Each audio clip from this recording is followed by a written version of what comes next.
Kumusta mga ka-venti? Welcome back sa ating channel. Ngayon pag-uusapan natin ang isa sa napakagandang topic. Ano nga ba ang mga benepisyo ng pag-aalaga ng ibon sa mga kabataan? Kung may anak ka at isa kang magulang, sinisigurado ako na makatulong sa iyo ang video na ito. Kaya tara, simulan na natin. Una, natututo ng responsibilidad. Isa sa pinakamalaking benepisyo ng pag-aalaga ng ibon ay ang pagtuturo ng responsibilidad.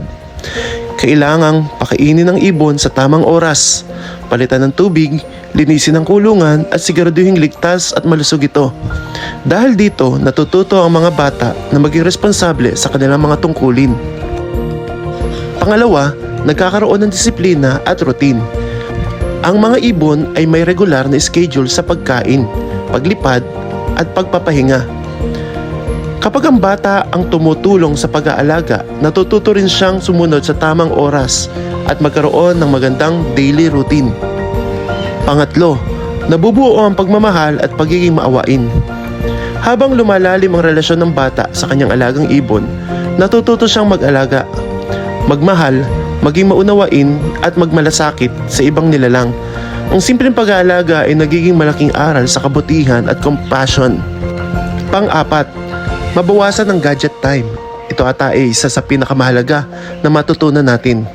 Sa panahon ngayon, karamihan sa mga bata ay nakatutok sa cellphone o tablet. Ang pag-aalaga at pakipaglaro sa mga ibon, lalo na sa free flight, ay nagbibigay sa kanila ng masayang outdoor activity na mas makapakipakinabang kaysa sa buong araw na nakatutok sa screen. Pang-lima, nakakatulong sa mental at emotional well-being.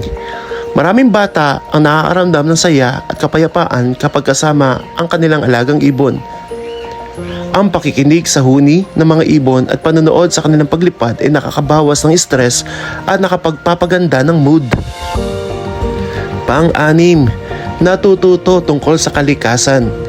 Sa pag-aalaga ng ibon, mas naiintindihan ng mga bata ang kahalagahan ng kalikasan, wildlife conservation at tamang pagtrato sa mga hayop. Lumalawak ang kanilang kaalaman at paggalang sa ating kapaligiran. At syempre, ang pang-pito, nagpapalakas ng self-confidence. Kapag natutong magtiwala ang ibon sa bata at kaya nitong mag-handle o mag-free flight kasama ito, tumataas ang kanilang self-confidence. Nakikita niyang kaya niyang mag-alaga at bumuo ng tiwala sa isang buhay na nilalang. Kaya mga kaibigan, ang pag-aalaga ng ibon ay hindi lang simpleng hobby. Sa itong paraan upang mahubog ang responsibilidad, disiplina, pagmamahal at respeto ng mga kabataan sa mga hayop at sa kalikasan.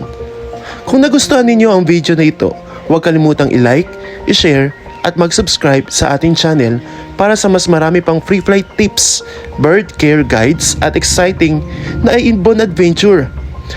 Maraming salamat sa panonood at magkita-kita tayo sa susunod nating free flight vlog.